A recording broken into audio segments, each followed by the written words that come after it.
Hi, I'm the political geek that is Martin Curtis, and this is Change from the Centre. So basically, in England, we've had the same political structure in place since the Parliament Act of 1911.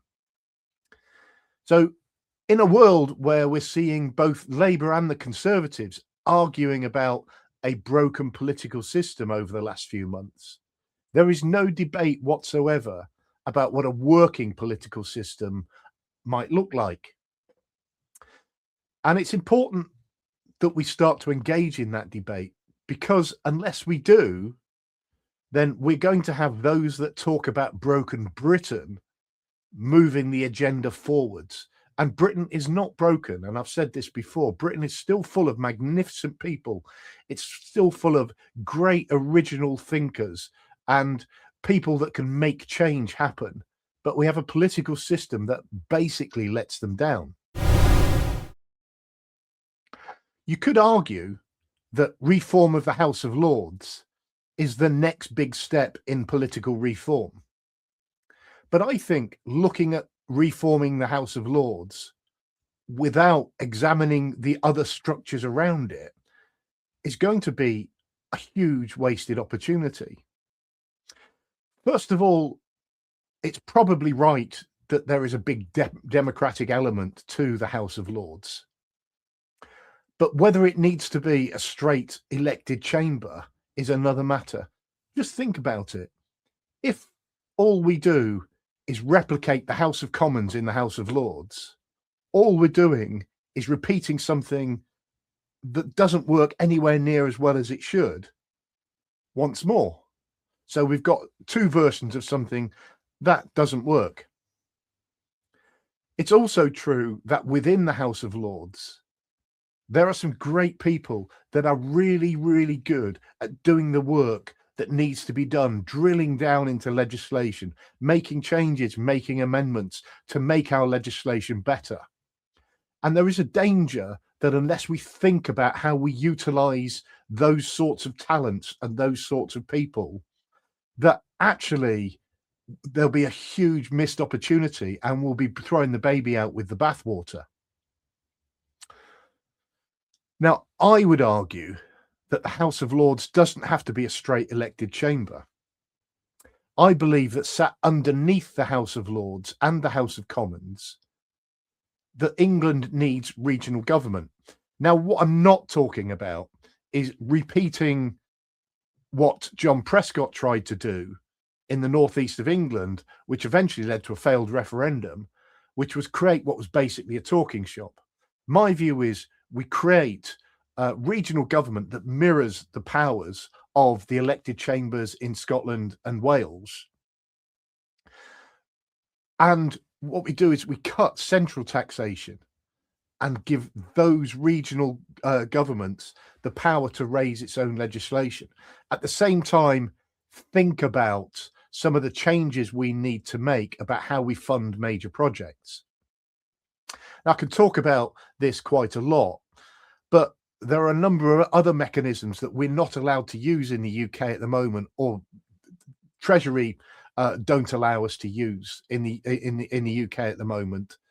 Certainly in England, I'm not sure about Scotland, by the way, or Wales, but that are used across the world, basically, in governments and governmental systems that allow you to invest in different ways. And the reason I would want to do that at regional level is because it gives regional government the ability to think strategically as far as a region is concerned. Now, I'm going to give you an example of this in the east of England, which is where I live. So there's a thing called Ely Junction in the east of England, and it's basically the place where if trains are crossing the east of England, they basically converge on Ely Junction, go through Ely Junction and out again. And it's a big constraint on our rail system across the whole of the east of England. And we've known that for literally decades, but we can't get government to invest in it. And that is despite the fact that the estimates from the Combined Authority in Cambridgeshire are that for every £1 invested, there would be a £4.89 return. So a regional government could look at that and say it's our priority, rather than having to compete with projects from right across the country. And actually what they would do is reap the rewards from that, for themselves as well, and potentially reap rewards that benefit them through taxation and whatever, but certainly through business. And that makes the case, I think, for regional government. Now, I've already talked about PR, and I don't want to focus horrendously on PR because I could talk about it to death. And I think it's already a given that we eventually need to move towards a proportional representation system.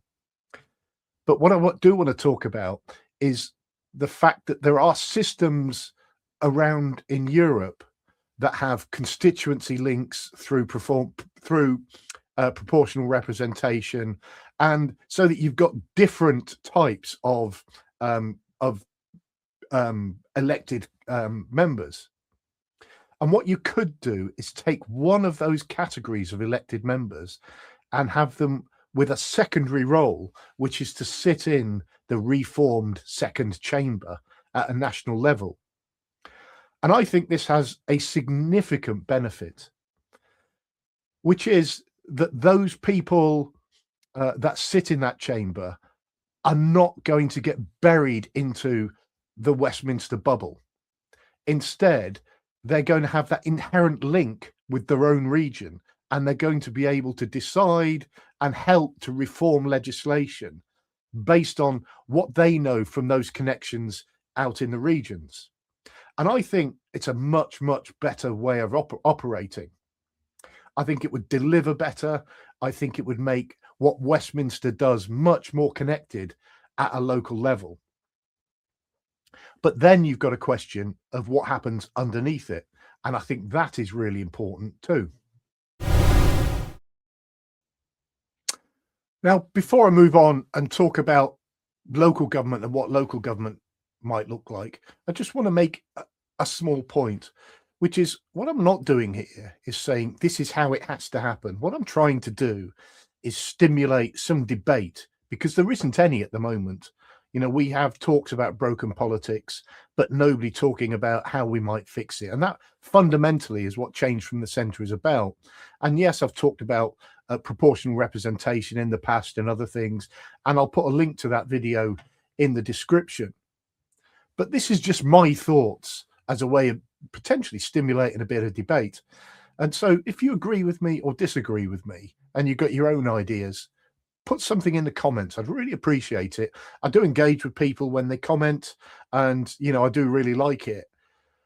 So please do that. But also, if what I'm saying interests you, whether you agree with me or not, then please subscribe to the channel. If you know anything about YouTube, subscriptions count for a lot. So I'd really appreciate that as well. Now, if we are to make regional government work, one of the things we can't do is just throw a bag of money at it. I don't think our system in the UK has got the capacity to do that anymore. And I also think it would be met with a huge amount of cynicism if we just created another layer of government without thinking about how we pay for it. Some of the funding, I think, would come down from a national level through devolution. So reducing the power of the Treasury and enabling that power at a regional level, I think would be a great, great thing. But we'd also need to think about what we're doing with local government as it is now. Now, we're already going through a local government restructuring, and that should save money, which actually should be invested back into public services at a local level. But we would need to think about that again. And one thought might be that we continue to replicate the combined authority role that there is now for those combined authority mayors that would be elected to also have a role sitting in the regional chamber, but also to deliver at a local level on things like strategic planning, as an example, and other things as well. And we could really think about their role, but actually to drive down the cost of delivering at that level so we can afford to have full-time regional members of parliament, which I think we would need to have in order for that role to do it justice and for it to genuinely deliver at a regional level. But the other thing I would do is revisit what we do with town and parish councils at the moment. We have got some really, really good towns and parish councillors. We've got some that are rubbish, but that's true of MPs, where we've got some great MPs, we've got some rubbish MPs. It's true of district and county councils as well. Some are great, some aren't.